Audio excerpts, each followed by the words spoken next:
well. More than you know, but we are out and we were enjoying it, so we really appreciate the evening. In true Sean Green fashion, I knew I was giving a speech about 20 minutes ago. So this is going to be a little bit put together, but we're going to try. But first off, I'd like to recognize all the members of the 2007 Sweet 16 CCSU men's program team. That obviously I'm so blessed to be here with a group of guys that I consider family, and we had a phenomenal experience together here today. But there's a lot of folks that aren't here today that are going to be watching live online, and for a modest price of $19.95 a month, they can choose this for Soccer Coach TV, Sean Green's company. Get in there, son! We're excited. We get this for free. They can have to pay.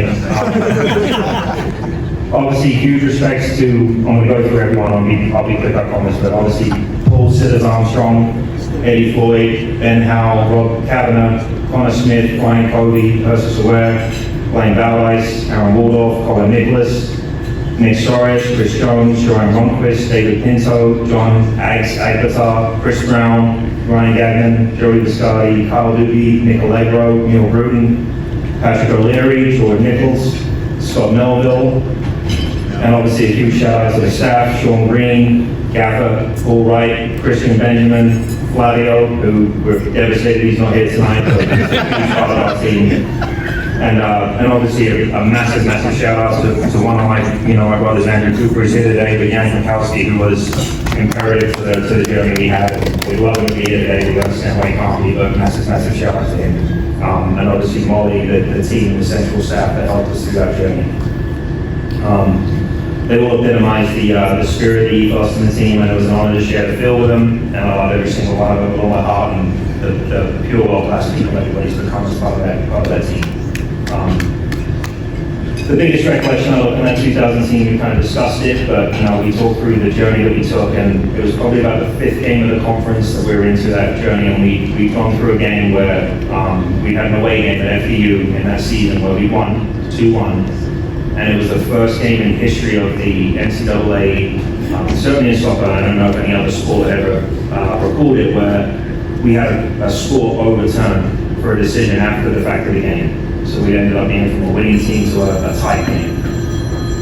Long story short, we weren't obviously very happy, and it was a kind of a dagger in the heart to that, but if anything, it really revitalized us and brought us together. And we had a game against Robert Morris, and I remember it vividly. We were 1-0 down at halftime, and we had completely dominated the game. We completely owned the game, and we're in a position where we shouldn't have been, and we all came in at halftime. And the biggest thing I can say is some extremely harsh words were said, some extremely tough words were said to each other, but the thing I look at is when you look at family, you can talk to each other in an honest fashion and come to a conclusion where you're all in it for the end goal, and we turned that game around, went on 1-2-1, and then won the next 9 in a row, and that's what really changed it. It was a point of us all coming together, and the beautiful thing about that is sometimes you can be brutally honest with cutting with your family, but if your intentions are good and it's understood, there's a level of respect there and it can't be challenged. And I think that's what really brought us together, and that was a game that really always sticks with me when I look back at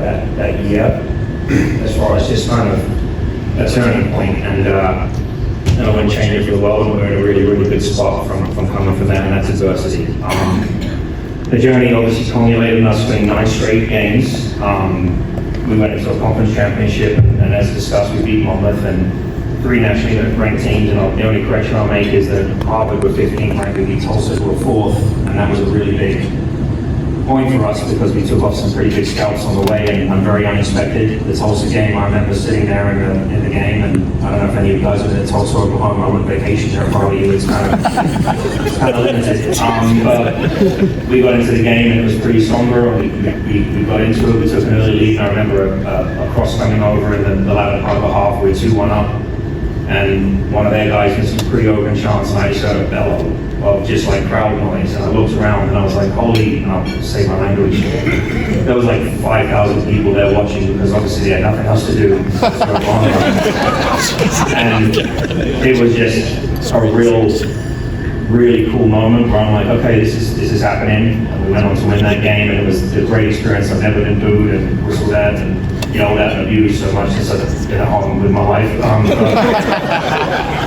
Take that back. But it was a cool experience, and it was a really great experience, and we had a great time.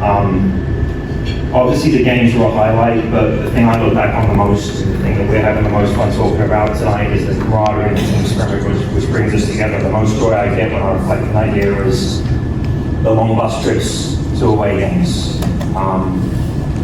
Sean and Christian buying bootleg DVDs in downtown New York to try and put on the player that obviously wouldn't work when we were trying to watch them to try and entertain us. You know, the hotel trips where we would steal people's hotel room keys and ransack the rooms before they got back into them, and then set them up in the hallway when they come back to find their whole room in the hallway of the hotel, and us watching and laughing. The private plane we took to Tulsa where we commandeered the microphone and asked for Sean Cyclones to go on after the worst haircut in the history of Central Connecticut. And obviously our beloved Flavio, when we used to do warm-ups, and him standing on the goal thinking we were shooting at him, and every single person was just lashing balls as hard as we could. And we got a lot out of that. And you know, my Portuguese is limited, but I've learned a lot of bad words with Flavio, and I remember them all. So life obviously gets in the way of us really fast, and everyone grows up, and you know, your priorities take a shift. But obviously I can't thank CCSU enough for giving us the opportunity to come together again as a team and reminisce and rekindle old friendships and just live one day again as a team, as a family, and kind of put that together as a group. And this has been such a blast tonight to get together with everyone, and it's been awesome. And I promise there'll be no ransacking hotels tonight. We'll pass that, but we'll be there. I personally like to end recognizing the coaches. Christian, who I hope will be here tonight, but we will see him later. He revolutionized our goalkeeping squad in that year. His innovation and dedication to training and building a level of competition and quality that the team had never seen before. He was a mentor and a sounding board to all of the team, and an integral part of just keeping a relationship along the group. And it was an honor to work with him, and it's an honor to call him a friend today. Paul Wright, who is a lot grayer than he was when he was coaching us, but he rocks it, he pulls it off. He's easily one of the most talented coaches I've ever had the privilege of playing for. He had an aura and a leadership and a calmness about him that held us accountable but made things fun. It's such a skill.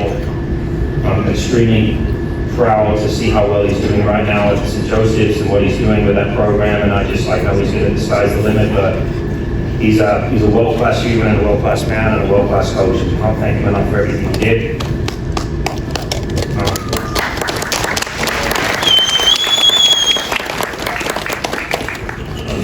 Karina, Gaffer, Coach, every single one of us here today owe you everything for what you ever provided to us. You took a chance on us all, you indebted us, we're indebted to what you provided us, given the opportunity, and you changed our lives for the better. You're a coach, a mentor, and a father to many of us, and I can't thank you enough for the support you, Paul, Christian gave me, and the team. Obviously, I lost my father in 2007. I can't thank Sean enough for everything you did for me when I was on the team. And obviously building a platform to be able to build on this and sustain here, and I have a life here now, and obviously 2 wonderful children, a beautiful wife, and a family, and I wouldn't have that without Sean and the opportunity he gave us. So, from the bottom of my heart, I thank Sean and the team do.